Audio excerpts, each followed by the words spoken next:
My spouse, William, tries to steal stuff from me for ridiculous reasons. He also attempts to offer stuff I bought for my parents to my in-laws to make himself look better. But when I told him the truth, he became pale. Before I married William, my grandparents left me a gift. It was real estate. When I thanked my grandparents and said that I planned to use it to help myself and my husband in the future, they both scowled and recommended that I keep it a secret. Even if William was my own spouse, they advised me to keep it a secret that I had a passive income and enough to live on. I felt sad for William, but I chose to take my grandparents' advice. My grandfather, who cared for me, died, and as I resumed my married life with William, one day I found that $10,000 had been removed from the account where I saved for living expenses. This account was primarily managed by me, and it was set up to cover William's living expenses. It's a significant sum of money, but I have no memory of withdrawing it. This implied that William was the one who withdrew that amount. When William got home that day, I asked him about it right away. "Hello, $10,000 is gone from our living expense account. Do you know what happened to the lost money? I lent it to my mother. She was having some sort of problem." He quickly responded, and it was established that William had lent it to my mother-in-law, Nova. "And you didn't inform me about it." "It's okay. Besides, I earned the money. We had some money, so it's fine. The amount won't hurt. If Nova was in distress, there was nothing you could do but help, but a word or two to me would have been appreciated. Ultimately, the account belongs to both of us. It would have been okay if it had been his personal account, which he had created when he was single. However, withdrawing a substantial chunk of money from our common account without informing anyone was a bit excessive. When I sighed hard at William's selfishness, he frowned and gave me an angry expression. "Okay, I will inform you next time." William ignored it, indicating that he was annoyed, and swiftly walked to the restroom. I felt terrible about what had transpired. He didn't act like that when we were married, and he used to listen to me intently. Is this what shifting feels like in a married relationship? A few days later, I had no choice but to travel to my in-laws' house to deliver a parcel that had been shipped to our house by mistake. "Oh, Matthew, thank you for coming all the way here. Why didn't you come in because you've come all the way?" I had intended to leave them at the entry, but I couldn't deny my in-laws, so I walked to their living room for a cup of tea. As I did so, I noticed several things: luxurious cosmetics, glamorous attire. My amazing son gave them to me as a gift. After all, there was $10,000 in the bank account, so it's only logical that money was spent in such an evident manner. However, knowing that Nova was in need of money and that William had lent her the money, I didn't feel comfortable about the fact that it had all been spent on her fancy things. As I sipped my tea without smiling, my in-laws broke their smiles and spoke to me with a terrified expression on their cheeks, as if they were threatening me. "My son is such a nice, wonderful boy who gives me things, but what about you?" "That's correct. Are you doing a good job as his wife in serving my darling son?" "Something suspicious is going on. I heard you are aware. He said he gets a lot of flack from you for taking out the money to spend on me, which I perfectly understand." William had told my parents-in-law that he was the victim for doing something nice, which explains why they stared at me with terror. I eventually grew tired of my in-laws and husband. I never anticipated being treated so badly and ignored like that. Finally, I started to think about divorce. I assumed that if I divorced him, I would ultimately return to my parents' house and rebuild it with the savings I had from the passive income. My parents' house is a two-story structure that was built before my brother was born and is more than 30 years old. The family of 5 used to reside there, but after my brother and I departed, it became empty. Even though a ramp and railings were partially erected in their home to assist my parents, it was too large and challenging for my parents, who have limited mobility. This means that a cozy, one-story house would be ideal for them to reside in. I immediately called my parents to inform them that I was considering getting a divorce and reconstructing their home. To my surprise, my parents were not startled by the divorce, and they were overjoyed to hear about the prospect of renovating their home, allowing me to discuss it more with them over the phone. "I'm delighted you plan to reconstruct it for us. Thank you. Even if we don't live there for long, it won't be an issue because you may take over the house, which was built with your money. So I'll start preparing and planning gradually. Take it easy. Simply don't overdo it." My father and mother's remarks quickly alleviated my sadness. Then I began rebuilding my parents' house and was just waiting to hear from the construction company when William abruptly faced me. "How could you utilize our savings to build a house without telling me?" As soon as we sat down facing each other at the living room table, William began banging his fist on the table and screaming at me. He continues to rant without regard for my sentiments. "So my parents will be living in the new house. No, that is impossible because it was designed for my parents to live in. You created it using our common property, so my parents have the right to live there. Are you going to jam 4 people into that small house? Just give me the house then, William shouts as he smacks the table loudly. If I didn't inform him about my passive income, he'd get even more upset. I decided to tell him the entire truth. To tell you the truth, I have a passive income. I had actually been saving money from the real estate that my grandparents gave me. I pay for it with my passive income. So I didn't take a penny from our shared property. As I felt bad for breaking a promise to my grandparents, William, who was in front of me, shook his shoulders and began beating the table even harder. What a lousy wife you are for hiding your money. You play with my money while keeping yours hidden. When I saw his face get red and his fury rise, I realized why my grandparents had urged me to keep my passive income hidden. Maybe my grandparents had already realized that William was that type of person.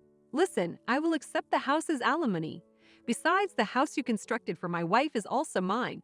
I am the leader of the family, and if you don't obey me, I will divorce you. My husband's insistence filled me with dismay, and I was fed up with him. How could I have lived with such a man without realizing it? I had planned to use the passive income whenever we could no longer rely on William's income. I hoped that if I was unable to work due to injury or illness, I would be able to use them to supplement my income. I planned to save it to sustain my life with William and tell him about it when the time came, but now I don't want to spend it on him. Be my guest. I got up from my seat and exited the house. I didn't want to be around William. I decided to spend the day at a business hotel, relax, and then return the next day. However, when I got home the following morning, William greeted me with a horrible smile. He approached me with a sneer on his face, holding out a sheet of paper from behind his back. It was divorce paperwork. They were already filled out. You're lying about your passive income, right? You lied about having passive income because you wanted to hide the fact that you were taking money from our common property, didn't you? My husband's argument hasn't changed, and I couldn't understand him. For my part, I told him the truth and did not lie at all. This is the truth. I have a passive income. Here we go again. I understand that you cannot live without me. William snickered and thrust the divorce papers into my hands and said, "You'll let me know when we can move in." Okay, I'm heading out to drink. After that, he patted my shoulders and walked away, humming cheerfully. Now I knew who William was. He had not changed. He had simply concealed from me the fact that he had been looking down on me since the beginning of our marriage. He had never given my feelings any serious attention. I packed my items, signed the divorce papers right away, and left the house. I decided to move in with my parents for the time being and explain the situation to them, and we agreed to live together until the house was completed. The next day, I was disturbed to discover William's phone number in my incoming call logs. He then called me back as if to follow up.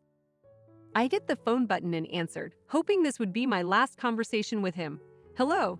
You do realize that everything you own has vanished." My husband's impatient tone left me with only questions. He was the one who confronted me with a divorce, so why was he worried when all I had done was leave him? Huh? We are getting divorced, so this is typical. I won't be back, so please utilize the vacant places as you see fit. I wondered if he noticed anything in the way I spoke to him. My husband remained silent for a few minutes. He appears to have finally comprehended that I have passive income. After a few moments of silence, he remarked in a very pleasant voice I had never heard before, "Hey, can you let my parents live in the new house? I don't mind if I have to live with your folks. Please, I've already told you it's a little one-story house. Please, I promised to surprise my folks with a house." My husband's remarks have left me stunned. What was he thinking when he gave them a house he didn't even buy? And revealing it as a surprise was beyond dangerous. You're not really concerned about the savings, are you? You have no clue how much I was concerned about the money I would give you as an allowance, the money I would set aside for living expenses, and how much I was struggling to make ends meet. That has nothing to do with the situation here. You are just irresponsible with money, leaving the burden to others, and you present to your parents as if you prepared everything yourself. Correct. When I have prepared all of this for my folks, my husband abruptly shut down, exacerbating my frustration.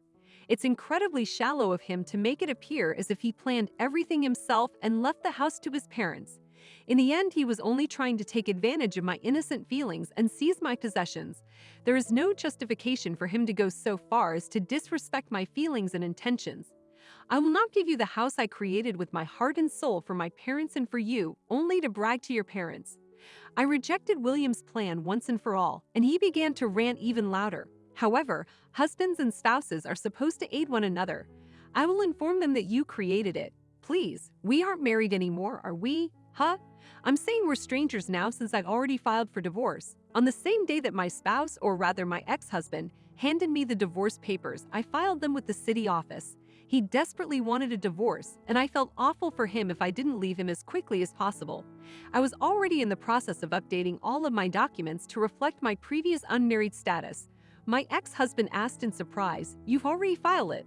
Why are you surprised when you're the one who requested the divorce? I didn't think you'd actually leave me. Hey, let's start over. Let's hash things out and attempt to have a better relationship this time." How can he say anything so foolish right now? This is a man who squandered our savings on his own mother, threatened to divorce me, and mocked me till the end. I would never want to get back together with someone like him. No thanks. Please send my best to your parents. I stated it enthusiastically as I hung up the phone. The next day, I kept getting voicemails and messages from William requesting that we get back together. He told me that we could start afresh and that he loved me, but I suspected he was merely interested in my property and riches.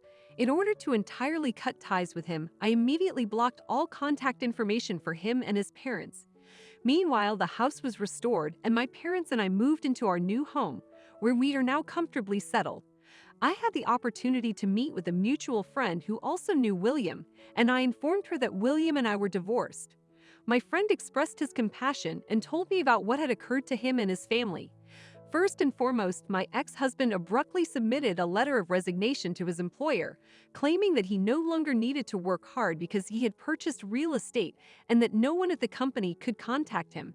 However, the next day he reportedly offered to remove his resignation letter. His supervisors, of course, chastised him about how he abruptly went without warning and caused so much trouble by leaving merely his resignation letter, and he had no idea how much trouble he was causing the employees around him. The company had inquired as to his circumstances, but William could not explain that he relied on his wife's salary, so he attempted to lie about it. However, the company quickly discovered why he had a divorce with me. He couldn't think up any more lies, and the company refused to rehire him.